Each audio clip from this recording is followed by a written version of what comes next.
Hello students, मैं Mithilesh Gupta, associate professor political science, government college Karauli.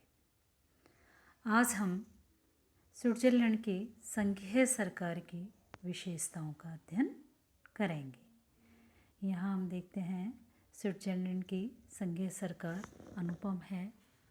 उसमें कुछ ऐसी विशेषता हैं जो कि अन्य किसी भी देश के संविधान में हमें देखने को नहीं मिलती है। यहाँ देखते हैं कि पहली जो महत्वपूर्ण इसकी जो विशेषता है वो ये है बहुल कार्यपालिका। विश्व की एकमात्र ऐसा देश है जहाँ संघीय सरकार जो है बहुल कार्यपालिका की धारणा को अपनाया गया है। सामान्य रूप से क्या समझा जाता है कि कार्यपालिका जो है संगठन की दृष्टि से एकल होनी चाहिए। इसका तात्पर्य है कि कार्यपालिका का नेतृत्व एक व्यक्ति द्वारा किया जाना चाहिए और व्यवस्थापिका का संगठन कैसा होना चाहिए, बहुल। लेकिन स्विस संघीय सरकार का जो कार्यपालिका है वो कैसी है, इसमें 7 सदस्य होते हैं और सातों ही सदस्यों को प्रत्येक क्षेत्र में समान शक्तियाँ प्राप्त होती हैं। यहाँ देखते हैं हम भारत ब्रिटेन जैसे संसदीय देशों में देखो कार्यपालिका का नेतृत्व प्रधानमंत्री के द्वारा किया जाता है। अगर हम अमेरिका जैसे अध्यक्षीय देशों की बात करें तो वहाँ कार्यपालिका का जो नेतृत्व है वो राष्ट्रपति के द्वारा किया जाता है। यानी कि नेतृत्व की दृष्टि से ये एकल होती हैं। लेकिन स्विट्ज़रलैंड में क्या है, बहुल कार्यपालिका है और सभी सदस्यों को समान शक्तियाँ प्राप्त होती हैं और विश्व के किसी भी और देश में जो है बहुल कार्यपालिका की अवधारणा को नहीं अपनाया गया है और ये बहुल कार्यपालिका जो है वहाँ पर सफलतापूर्वक कार्य कर रही है। और ये ऐसा इसलिए है क्योंकि स्विट्ज़रलैंड की विशेष परिस्थितियाँ हैं, वहाँ पर जनसंख्या कम है, नैतिक स्तर वहाँ के बहुत उच्च होता है, तो विशिष्ट परिस्थितियों के कारण जो है बहुल कार्यपालिका बहुत सफलतापूर्वक कार्य कर रही है। संघीय सरकार की जो दूसरी महत्वपूर्ण विशेषता हम ले सकते हैं वो है संस्थात्मक और अध्यक्षात्मक शासन प्रणालियों का समन्वय। यहाँ देखते हैं संगठन की दृष्टि से या तो किसी देश में संसदीय प्रणाली को अपनाया जाता है या अध्यक्षीय प्रणाली को अपनाया जाता है। संसदीय कार्यपालिका का जो उदाहरण है वो ब्रिटेन है, भारत है। यहाँ पर क्या होता है कि कार्यपालिका का जो गठन है वो व्यवस्थापिका में से किया जाता है और वह अपने समस्त कार्यों के लिए व्यवस्थापिका यानी संसद के प्रति उत्तरदायी होती है। तो दोनों में घनिष्ठ संबंध होता है और कार्यकाल जो होता है वो अस्थायी होता है। कभी भी संसद अविश्वास प्रस्ताव पारित करके सरकार को पद से हटा सकती है, तो दूसरी ओर प्रधानमंत्री भी जो है वो निम्न सदन को भंग कर सकता है, राष्ट्रपति को परामर्श दे सकता है इस संदर्भ में। तो यहाँ पर और अध्यक्षीय शासन व्यवस्था में क्या है, तो यहाँ पर देखते हैं पहले हम संसदीय शासन व्यवस्था के क्या गुण को अपनाया गया है कि जो सरकार के जो सदस्य होते हैं वो किसके सदस्य होते हैं, संघीय संसद के सदस्य होते हैं। संघीय संसद में से उनका निर्वाचन किया जाता है। लेकिन संघीय संसद सरकार में चयनित हो जाने के बाद वो संघीय संसद से त्यागपत्र देते हैं। यानी कि निर्वाचन तो संघीय संसद में से किया गया, व्यवस्थापिका में से, लेकिन निर्वाचित होने के बाद उनके द्वारा संघीय संसद से त्यागपत्र दे दिया जाता है और वो किसके सदस्य बन जाते हैं, सरकार के सदस्य बन जाते हैं। इसी प्रकार वो संघीय संसद की समस्त बैठकों में तो भाग लेते हैं लेकिन उन्हें वोट देने का अधिकार नहीं होता है। सरकार का जो कार्यकाल होता है वो स्थायी होता है। संघीय जो संसद है वो अविश्वास पारित करके उनको पद से नहीं हटा सकती है। ना ही जो सरकार है वो संघीय संसद को समय से पूर्व निम्न सदन को भंग कर सकता है। तो ये व्यवस्था किसके समान हो गई? अध्यक्षीय शासन व्यवस्था के समान हो गई। तो यहाँ स्विट्जरलैंड में देखते हैं कि बड़ी जो कार्यपालिका है वो अनुपम है, उसकी जो विशेषता है वो अन्य देशों में नहीं मिलती हैं, इसलिए उसको अनुपम कहा गया है। स्विट्जरलैंड में संघीय सरकार में वैसे नेतृत्व का अभाव है जिस प्रकार का नेतृत्व संसदीय व्यवस्था के अंतर्गत प्रधानमंत्री के द्वारा मंत्रिमंडल को दिया जाता है। ब्रिटेन में देखते हैं, भारत में देखते हैं, मंत्रिमंडल में प्रधानमंत्री मंत्रिमंडल के निर्माण, कार्य संचालन में केंद्रीय स्थिति रखता है, लेकिन स्विट्जरलैंड में जो राष्ट्रपति है उसको ना तो सदस्यों को चयनित करने का अधिकार है, न ही विभागों को आवंटित करने का अधिकार है, और ये समस्त कार्य किसके द्वारा किया जाता है?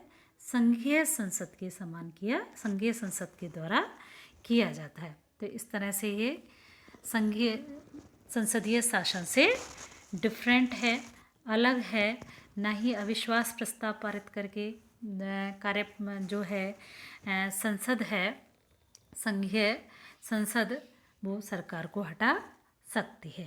तो इस तरह से देखते हैं वहाँ पर कुछ गुणों को अध्यक्षीय शासन व्यवस्थाओं से लिया गया है, कुछ जो विशेषता हैं वो ब्रिटेन के समान संघीय संसद से लिए हैं। इस तरह से वहाँ पर दोनों ही व्यवस्थाओं का समन्वय हमें देखने को मिलता है। अमेरिका में देखते हैं, अमेरिका की अध्यक्षात्मक व्यवस्था में राष्ट्रपति और उनके मंत्री जो होते हैं वो कांग्रेस से बिल्कुल अलग होते हैं, पृथक होते हैं, कानून निर्माण की प्रक्रिया में कोई भाग नहीं लेते हैं। स्विट्जरलैंड में देखते हैं संघीय सरकार के जो सदस्य होते हैं वो संघीय संसद के सदस्य तो नहीं होते हैं अध्यक्षीय शासन के समान, लेकिन वो क्या है, संघीय संसद में मतदान करने के अतिरिक्त और सारे कार्य करते हैं, जैसे विधेयकों को प्रस्तुत करते हैं, वाद विवाद में भाग लेते हैं, इस संदर्भ में संघीय संसद का नेतृत्व भी करते हैं, लेकिन उनके द्वारा मतदान का कार्य नहीं किया जाता। ये विशेषता किसके समान है? संसदीय के समान। स्विट्जरलैंड में देखते हैं संघीय सरकार के सदस्यों का जो निर्वाचन है वो किसके द्वारा किया जाता है? संघीय संसद के द्वारा। किंतु अमेरिका में राष्ट्रपति जो है जनता के द्वारा या निर्वाचक मंडल के द्वारा चुना जाता है। तो इस तरह से स्विट्जरलैंड की जो सरकार है, संघीय सरकार है, वो ना तो पूरी तरह से ब्रिटेन के समान संसदीय है, न ही अमेरिका के समान अध्यक्षीय है। उसमें दोनों ही जो शासन व्यवस्थाओं के गुणों का समन्वय किया गया है, दोनों ही विशेषताओं का समन्वय किया गया है। इस प्रकार से वह एक अनुपम, एक विशेष व्यवस्था बन जाती है जो कि कहीं भी अन्य देश में हमें देखने को नहीं मिलती है। तीसरी जो इसकी विशेषता ले सकते हैं संघीय सरकार की, वो है उत्तरदायित्व व स्थायित्व में योग। यानी कि संसदीय शासन का गुण क्या है? उत्तरदायित्व, और अध्यक्षीय शासन का गुण क्या है? स्थायित्व, शासन में स्थायित्व। इन दोनों का ही संयोग जो है वो स्विट्जरलैंड की संघीय शासन व्यवस्था में हमें देखने को मिलता है।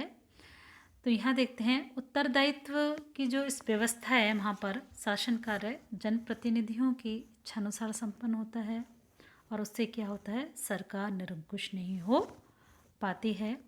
और अध्यक्षीय शासन का सर्वप्रमुख गुण क्या है? स्थायित्व, यानी कि कार्यपालिका का एक निश्चित कार्यकाल होता है जिससे उसके द्वारा निश्चिंतता और कुशलता के साथ शासन किया जा सकता है। स्विट्जरलैंड में देखते हैं संघीय सरकार में किस तरह से उत्तरदायित्व और स्थायित्व का संयोग किया गया है। संघीय संसद और संघीय सरकार के बीच विशेष प्रकार के संबंधों की व्यवस्था की गई है। किस तरह से? वहाँ जो संघीय सरकार है वो संघीय संसद के निर्देशन और नियंत्रण में कार्य करती है। कैसे करती है? संघीय संसद के निर्देशन और नियंत्रण में कार्य करती है, और इससे क्या है, शासन कार्य में क्या है, जनता के अनुकूल होता है, जन दृष्टिकोण का समावेश होता है। लेकिन संघीय संसद क्या है? व्यवस्थापिका कार्यपालिका को पद से समय से पूर्व नहीं हटा सकती है। इससे क्या होता है, शासन में स्थायित्व का समावेश होता है। वहाँ पर क्या है, सरकार कितने वर्ष के लिए, 4 वर्ष के लिए चयन की जाती है और 4 वर्ष तक उसके द्वारा कार्य किया जाता है। और जब भी संघीय संसद का इलेक्शन होता है तो संघीय संसद के इलेक्शन के बाद ही एक नई संघीय सरकार का गठन किया जाता है। तो तीसरी विशेषता क्या हुई कि संसदीय उत्तरदायित्व और अध्यक्षीय शासन के स्थायित्व, इन दोनों गुणों का जो योग है, समन्वय है, वो स्विट्जरलैंड की शासन व्यवस्था में हमें देखने को मिलता है। अगली जो विशेषता ले सकते हैं वो है निर्दलीयता। स्विट्जरलैंड में देखते हैं संघीय जो सरकार में किसी एक राजनीतिक दल के सदस्य नहीं होते हैं, वरन उनमें क्या है, सभी राजनीतिक दलों के सदस्य होते हैं जिन्हें संघीय संसद में प्रतिनिधित्व प्राप्त होता है। अपने यहाँ क्या है, बहुमत दल की जो है वो सरकार बनाई जाती है, उसके दल के नेता को प्रधानमंत्री बनाया जाता है। लेकिन स्विट्जरलैंड में क्या है, जिन राजनीतिक दलों को संघीय संसद में प्रतिनिधित्व प्राप्त होता है जो है, उनके सदस्य जो है वो सरकार के सदस्य बनते हैं। जिस अनुपात में उनको प्रतिनिधित्व प्राप्त होता है उसी अनुपात में जो है उनको संघीय सरकार में जो है स्थान प्राप्त होता है। इस प्रकार निर्दलीयता जो है, संघीय सरकार की जो निर्दलीयता है, एक प्रमुख विशेषता है जो अन्य किसी भी राजनीतिक व्यवस्था में हमें देखने को नहीं मिलती है। और सरकार अपनी इसी निर्दलीय स्वरूप के कारण विभिन्न राजनीतिक दलों के मध्य जो है मध्यस्थता का कार्य करती है और राष्ट्रीय हित की दृष्टि से सामंजस्य स्थापित करती है। अगली जो विशेषता है, अंतिम विशेषता के रूप में ले सकते हैं हम विशेषज्ञों की परिषद। किस तरह से विशेषज्ञों की परिषद कहलाती है वहाँ की संघीय सरकार, कि ब्रिटेन, अमेरिका आदि देशों में जहाँ हम देखते हैं मंत्री पद जो होता है वो लोकप्रियता, राजनीतिक दलों में स्थान और कार्यपालिका प्रधान की कृपा के रूप में प्राप्त होता है। वहाँ स्विट्जरलैंड में जो है कार्यपालिका के सदस्यों के पुनर्निर्वाचन पर कोई प्रतिबंध ना होने के कारण वो अपनी योग्यता और विशेषता से जो है संघीय सरकार में स्थान बनाते हैं। और इस तरह से देखते हैं संघीय सरकार की अपनी अनुपम विशेषता है जो कि हमें अन्य किसी भी देश में देखने को नहीं मिलती है। बहुल कार्यपालिका है, संसदीय और अध्यक्षीय शासन व्यवस्थाओं के गुणों को इसमें अपनाया गया है, निर्दलीय इसका स्वरूप होता है और ये क्या है, विशेषज्ञों की परिषद है। इस प्रकार हमने आज जो है स्विट्जरलैंड की संघीय परिषद की विशेषताओं का अध्ययन किया। धन्यवाद।